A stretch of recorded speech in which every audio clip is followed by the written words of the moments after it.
Good evening and welcome to the first episode of Brutally Honest Gamers. High on brutality, low on honesty. I'm Gary and I'm here with my co-host Alex. Hello. This is the first episode we're going to be putting together, so we thought we'd just have a bit of a chat about what's going on in the gaming world and take it from there. See how it goes. Yeah, basically we're just gonna all of our shows are just gonna go into the gaming industry and we're just gonna talk about stuff in our own opinions. We're not gonna go from the journalistic style because We are not games journalists. no, we are No. just people who love the games, play them, and we're gonna give you our opinions. And basically we're gonna start doing some playthroughs in the channel soon. We're gonna give our own comical elements, some retro games and some modern games, and point out the many faults. That is one of our key critiques in the show here. Faults in games. Yeah, I mean, it's possible that a few people who are listening to this have followed us over from the radio show I and Alex used to do, Tech Talk. And for those of you who's never heard of it, yeah, we could no longer do that show due to certain things that were said on terrestrial radio. Yes, yes. Our limitations on radio were very strict, so we couldn't say certain things, no advertising of the such, no making a mock of games. But basically, we're going to give games credit where they're due and not. That's where brutally honest gamers come from. We're going to be as honest as we can, and more so than we can. Also, the fact that we're not games journalists has also left us in a position where we're probably more ethical than most of the people working as games journalists. Yes, no review So, copies here. no review copies, and I'm not sleeping with anyone in PR. At least not anyone in video game PR. Well, the first thing I'm going to kick off with is Assassin's Creed Unity. Have you played it yet, Gary? I've played parts of it, and I've seen endless compilation videos of every glitch in the game. Yeah, it's a weird game because they rebuilt the whole game mechanics up and down, but basically all I've noticed is that there's a climb down mechanic now. That's that's it.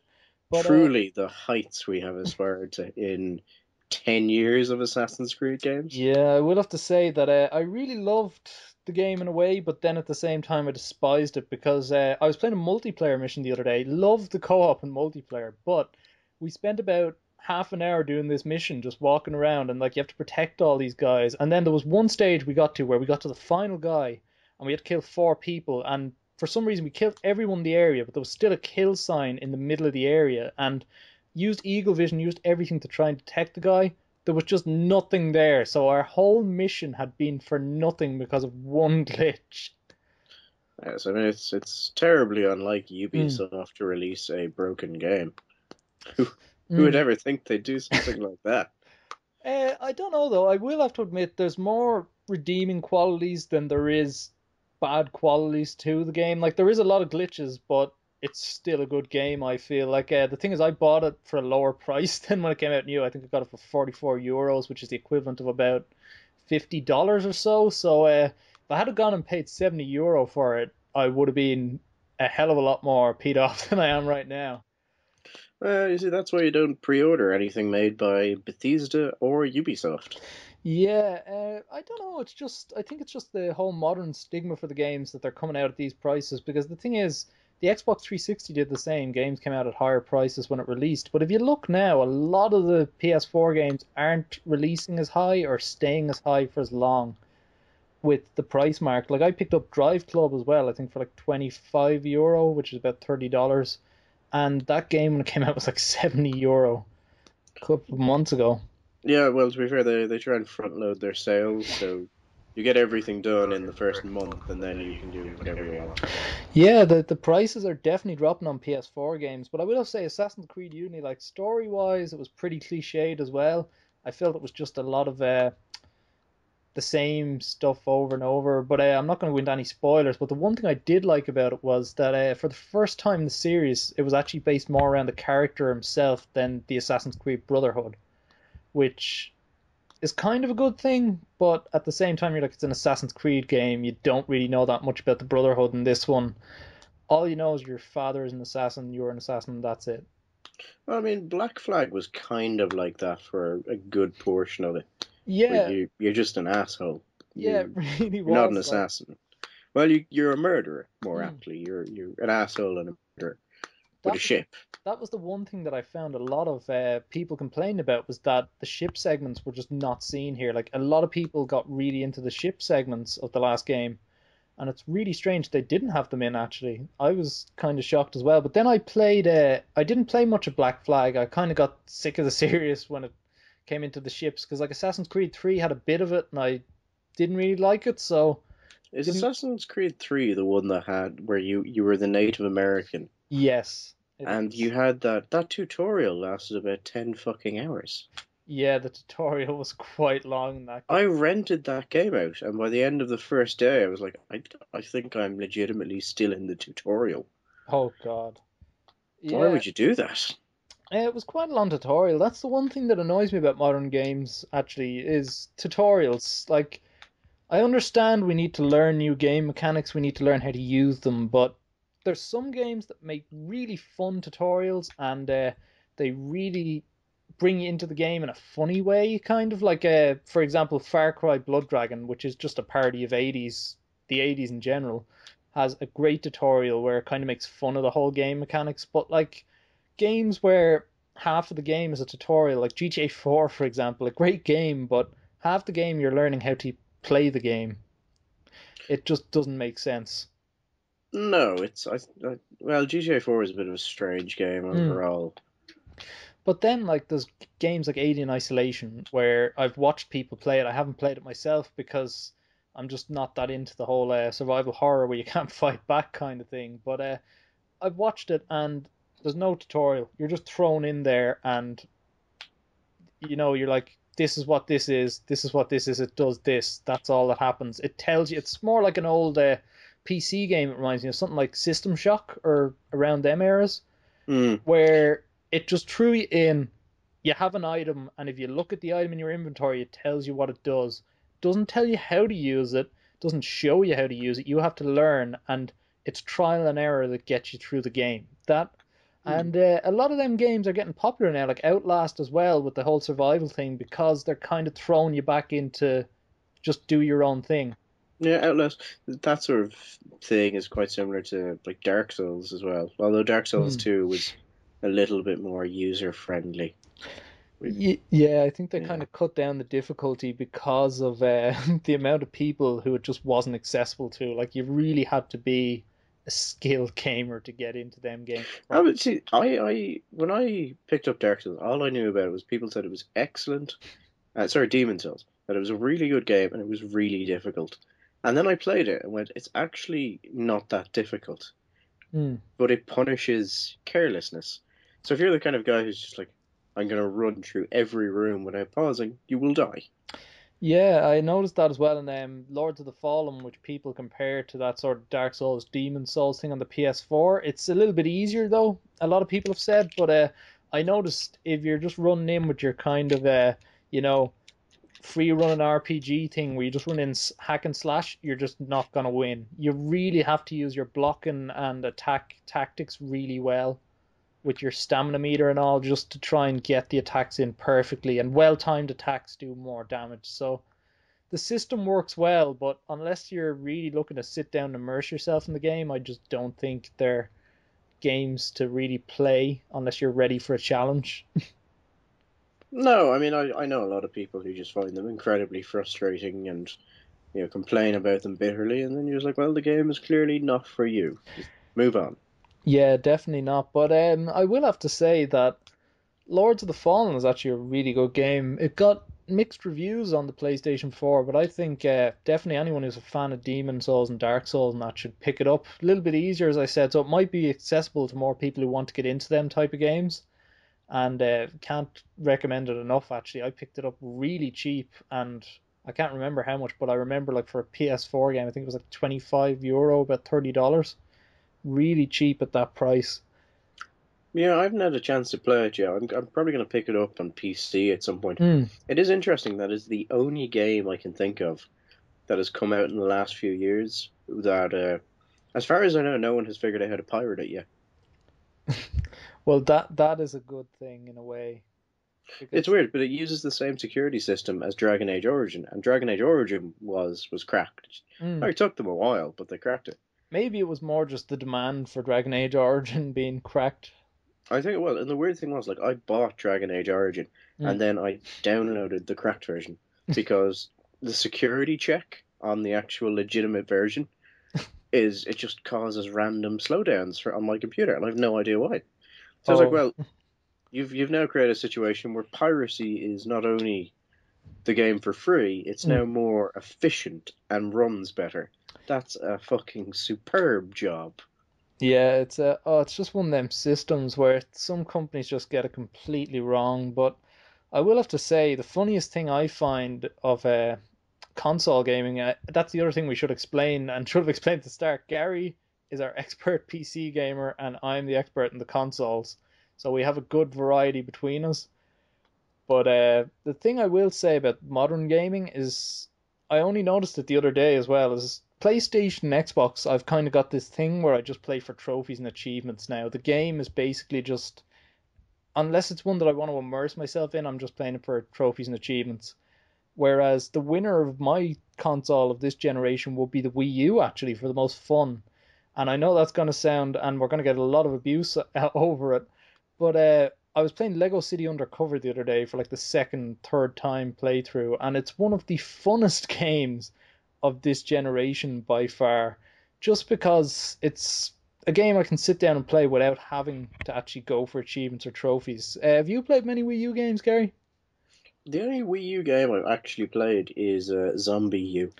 That game is actually one pinnacle for me on the Wii U that people give it so much abuse, and there was going to be a second game but didn't come through because of poor sales. But Zombie U is one of my favorite zombie games of all time, and I know that's saying a lot because I love zombie games like Dead Island and the like. I know Zombie U had its lackluster moments, such as the cricket bat being the only melee weapon and all, but the one thing I did enjoy was the zombies were actually, you feared them. They, if more than one zombie came at you at a time, you knew that's it. I am absolutely, Yeah, you're I'm dead. hosed. Yeah, you're dead because like they were so hard to fight off, and that's where the element of fear came in. You really had to think about what you were doing. It wasn't like Dead Island where Dead Island's still fun, but you just run around and you're killing hundreds upon hundreds of zombies at a time. Mm. Where it kind of brought back the survival horror genre for me, and there was a lot of bad points to it, but there was more good to it than bad. I thoroughly enjoyed playing through that game. See, the way I see it, that if you're going to do a zombie game, there are two ways you can do the zombies, and Mm. it works. You can either have the way where a single zombie is just incredibly dangerous and you just total avoidance, or you have a situation where on their own zombies are not dangerous, but if you get a horde of them, they will rip you to shreds. Yeah, that's definitely the way. But the things I liked about Zombie U as well were the little features they added in, like if you were searching a crate for loot or opening your inventory or in your backpack, you were in game. There was no pause. It was just actually the zombies still came at you, and that added the extra element of rush and fear, and it worked really well with the Wii U's gamepad to like transfer items and all. So it could have only worked on the Wii U really when you look at it that way, because the gamepad allows you to swap things out in your inventory. But it was just one of them games that even the theory of when you die, and that's it. You change to another person, and you have to go and kill your previous self to get the items, say mission Hmm. items or just weapons and stuff. It Yeah, I mean just it's a roguelike game, and I quite mm, like roguelikes, so I was pretty happy with it. Um, Particularly like most of the zombie games I played in the last while, this they've all most of them have been quite similar, apart from the like of Project Zomboid in the PC. Although I mm, will say that Dying Light is much better than Dead Island. yeah, Dying Light looks really good. The thing with Dead Island was I originally liked it just because it was one of them ridiculous sort of zombie games. Like I'd class zombie games into two categories. There's like Dead Island, which tries to be serious. Well, it doesn't try to be serious. It doesn't take itself too seriously. But like the trailers for both Dead Island games that are out now were very serious and emotional, but then they didn't carry that over to the game. But the stuff like I'd put Dead Island and Dead Rising in the same sort of zombie category. Yeah, they have the same kind of thing, Mm. which is strange because the way they marketed Dead Island was incredibly serious and Yeah, incredibly kind of emotive, mm, and it was kind of a faintly ridiculous game. Whereas you take Dying Light, which is made by the same developers, yeah. whose name totally escaped me. I don't think it's Turtle. Fuck it, Um, it's not important. yeah, but basically what's happened there is they're still bringing out Dead Island 2, It and is, the but thing is, yeah, I think they're just kind of trying to bridge the gap and bring out a game that says here we can do a serious game. But the thing is, you can't fight big hordes in Dying Light, and you have the free running mechanic which adds to the game, but it's on a well, way more serious key than Dead Island yeah. I is. mean, like the thing is, they're not bringing out Dead Island 2. They actually got the publisher took the rights back off them and have Mm, given it to another crowd, and they were given Dying Light instead. mm, Um, you can actually face massive hordes in Island. You just need to get a choke point going, and then they're mm, so slow. You just keep decapitating. You'll end up there's one bridge in and out of the city, and if you ever go up to it, it's quite difficult. It's basically the Golden Gate Bridge, yeah. but it's just there's just hundreds of zombies on it, and if you walk outside into the middle of them, you'll die nearly instantly. But if you can get them to a choke point, or if you have a gun, you just mow them down. That is actually the other thing about it. When you have the melee weapons, they Mm, can take a dozen strikes to kill an actual zombie. jeez. But then you get a gun, and you can shoot a zombie like 10 times in the body, and it won't die. But you shoot a zombie in the head once, it will die. So once you have enough bullets, and there comes a certain point of the game where it's really easy to get bullets, Mm, you basically just pick a point they can't get to and stand firing like headshot, headshot, headshot. And there's meant to be, some of them can hear a noise and they'll start running towards you, and they're meant to mean you can't do that. But then you just take out a sword, you decapitate them, and you go back to shooting everything in the head, and the difficulty just falls dramatically. Well, mm. during the day, if you go out at night, you're in for a world of fun.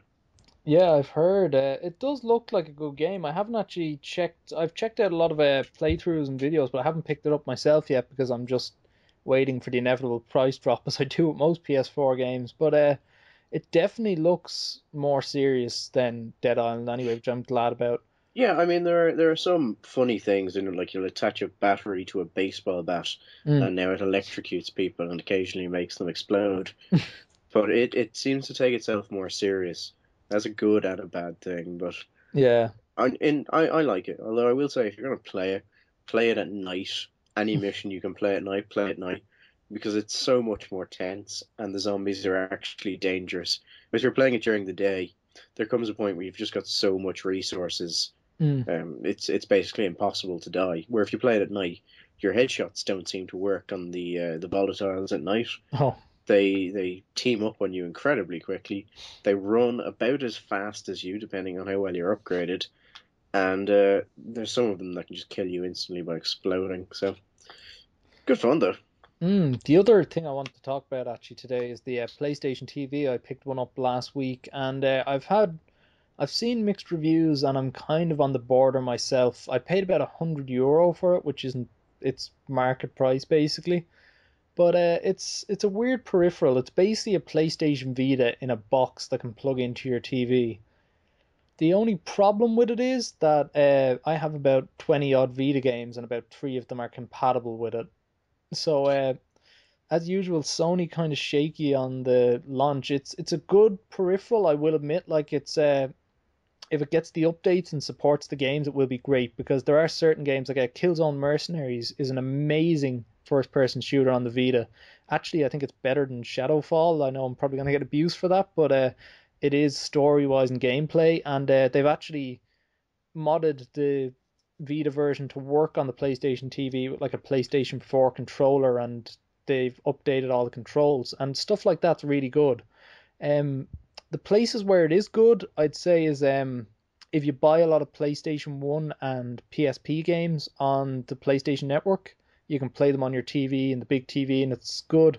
They are upscaled. Some games look a bit risky, they don't look just as good as they would on the small screen, but I'd say the peripheral is worth the money, but not at the minute. I would wait if you are planning on purchasing a PlayStation TV for at least another month or two. Maybe wait till summertime and they might release some updates. I'd keep an eye on it, but I wouldn't buy it at the minute. I kind of regretting buying it just for that, but it's a pretty good system if they get it up running right. Yeah, but that does require Sony to actually recognize the problem and then fix it.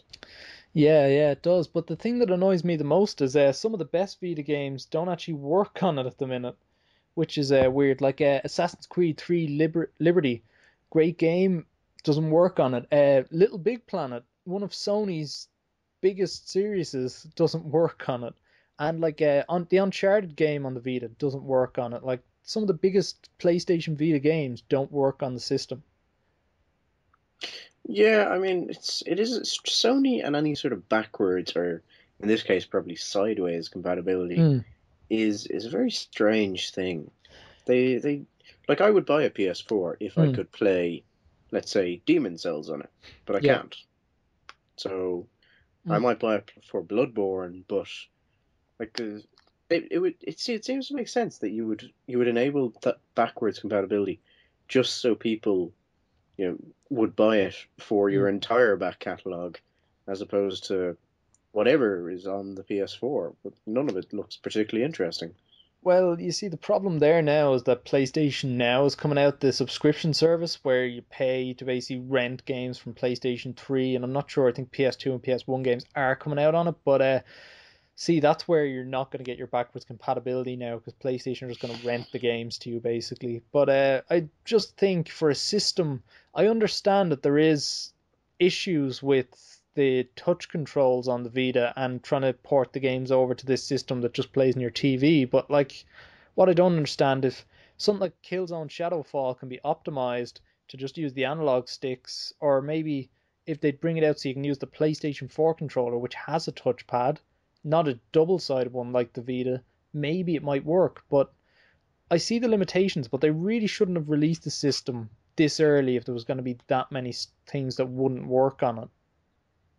Yeah, I'm not sure. I think it could have Mm, just been slightly a panic reflex of just yeah. shit. We need something out. The This'll do. biggest highlight to it is for any PS4 owners that say you have your PS4 in a room upstairs and you want to play it in the living room, but you don't want to drag it down. You can do the crossplay where you can stream it to the PlayStation TV and play it downstairs, and the delay isn't that bad. It's about 1 second delay if you have good enough internet, but I'd recommend plugging the PlayStation TV directly into your internet source, and the streaming is really good. So that's the one up point. But I would say for €100, it's not bad if you want to play some of your PlayStation 1 games, as I said. But the thing is, some of the downloadable PlayStation 1 and PSP games still aren't compatible as well, which I don't understand. But look at the lists online. Sony have a list on their website, and if you see any of the games you've downloaded there, I would recommend buying it just for that. But then again, the thing is, I don't have a PlayStation 3, whereas someone who has a PlayStation 3 can play them PS1 games already. So it's really just a mixed bag of a system. I would recommend just waiting until you hear someone else saying they've updated it to play all the Vita games or something like that before buying one. I would be very cautious about buying one unless you find one cheap online. Or you could just continue to use a PC and be part of the glorious PC master race. That is true. That is true, I suppose. But the only reason I don't PC game is because I have so many games here in my collection. I just can't find the time to play them, let alone start PC gaming. If I did that, I would probably never come out of an immersive shell of gaming. Yes, and that is something our listeners or viewers at that point will pick up when we force Alex to play through, oh, let's say Captain Planet.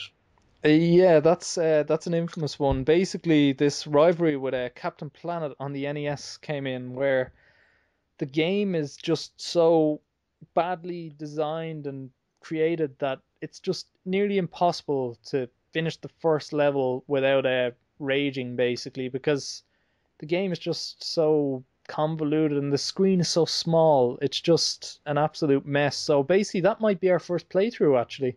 we'll try and do Captain Planet. It may end in me breaking some equipment and the show might be on hold for a couple of weeks, but Now I think hmm, about it, it's probably best we not play that for a while.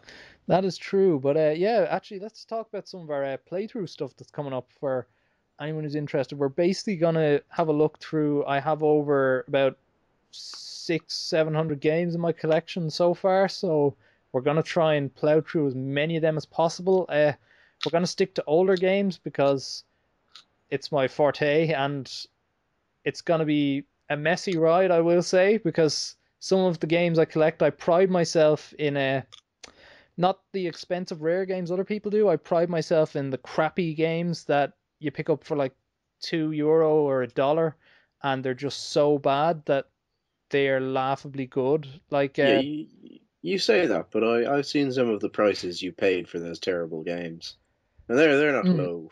oh, some of them were like, for example, London Racer 2 on the PS2, a quality, crappy mid-range racing game. I paid €2 for that.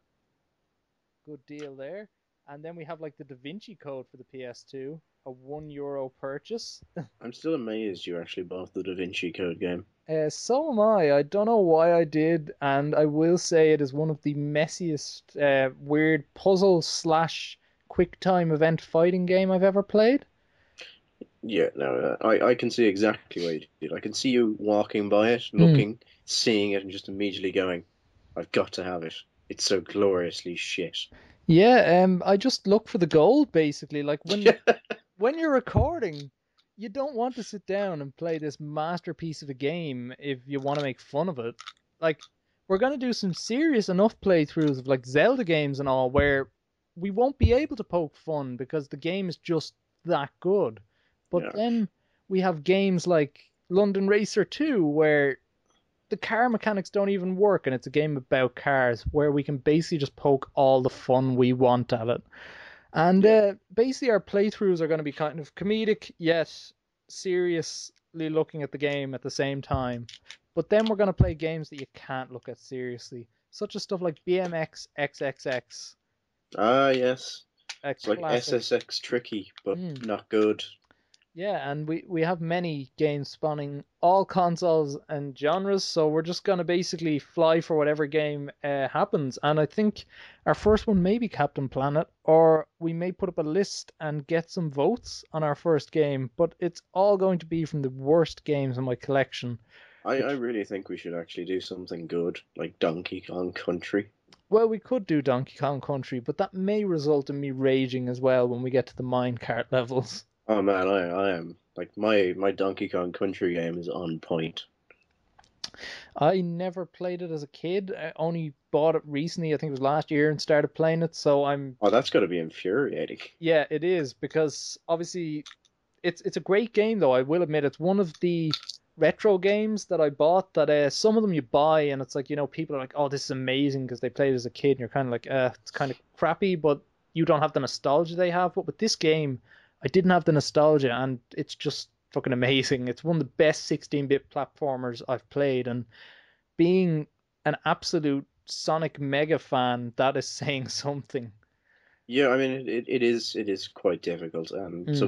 some of them are actually amazingly difficult. Oh But yeah, definitely. Coming yeah, into it nowadays, it's even harder. Like as being a noob at it, I'm just completely like getting used to the mechanics and all. No knowledge of the game whatsoever. yeah. But I mean, as Alex was saying, we're going to be looking at doing some Let's Plays. Probably from NES, Sega. I might try and do Mm. some System Shock, or if my sanity escapes me, Planescape Torment. But the first while, we're going to just be putting it out there, trying to get in our feet, trying to see what's comfortable, trying to get into a groove, and seeing what people actually enjoy watching. Mm. So, I'd I mean, say, I've done journalism and media stuff before, not games journalism, actual journalism. But I'm no, YouTube is a foreign land to me. yeah, it's the same here. I did about 2 or 3 YouTube videos on a channel, and that was it. But we were both media students, and we both have a very wide media background, and yet we don't do YouTube videos. So this is all new to us, and we'll appreciate any feedback we can take, and that's possibly the best way That's to a do great this. way of phrasing it. any feedback we can take because Yeah. we know you can give it. Oh yeah, we know people can give it I galore. know, I love the YouTube comment. It's just your mother is a whore and the Oh mixing is off. yeah, same. It's like some of them are I don't even just know what I should feel some towards of you. them are just so ridiculous though. Like just that comment would be good if it made sense. Yeah, I mean, if you do feel the urge to, say something incredibly destructive emotionally towards, leave a comment saying you're thinking of it, and when I get enough of them, I'll do a video about feminism, and then you can just scream at me. Oh God, We'll gather you all into one place, and your rage will just mass together. I don't think I'll take place in that video because I'd rather not be chased down the street by a bunch of women. And And then, yeah, well, let's not get your know. yeah, I suppose that was a bit sexist right there. Well, But there we go.